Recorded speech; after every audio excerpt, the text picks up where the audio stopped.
What were some of your greatest lessons that you think other leaders need to implement in their lives? Well, I would say there's a few fundamentals in that. One is say what you mean and do what you say. And if you don't, you're gone. Wow. Yeah, what does a great team mean? Two things really matter. And the most important thing is I generally will say two things really matter.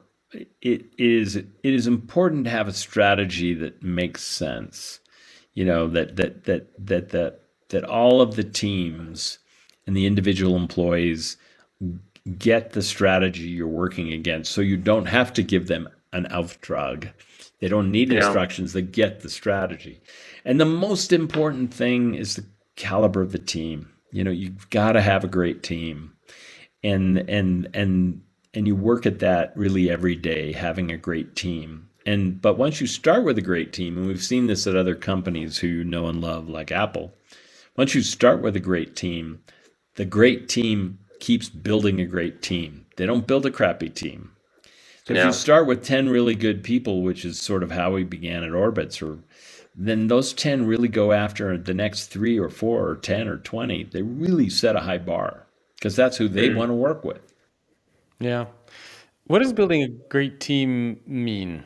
Like, what does that actually look? Because obviously, great team, and anybody can say great team, but in your eyes, what does a great team mean?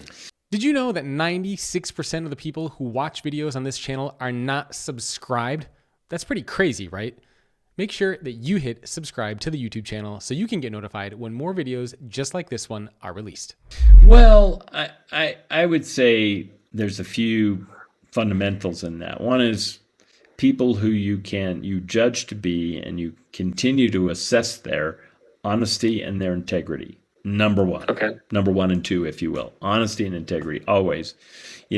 Say what you mean and do what you say. And if you don't, you're fucking gone. Yeah. And that's how harsh, back to autocracy, but that's how harsh you have to be sometimes at a startup that may not survive. So honesty and integrity is part of a great team. And where you work at communication and communication skills every day, however good a communicator you think you are, you're never good enough in the eyes of your comrades and your team. And then it's about skill in the domain which you're coming to work. If you're a developer, or if you're an architect, or if you're a marketer, you're really going after a skill set that comes with the highest benchmark that you can secure, and then you have to measure that based not on what they say or what they pitch or their resume. It's based on what they've achieved. And at Orbitz, we went after CFOs who had achieved financial notoriety in a positive way, or developers who were working on some of the first web-based applications, and there were very few at that time. It'd be like working in crypto today or in Web3 today. There's very few places you can look for people who actually have skills. Yeah, for sure.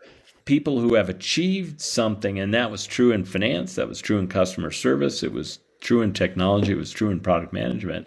And mostly we didn't recruit from travel for that, because of that. We had about a third of our employees actually came from the travel industry.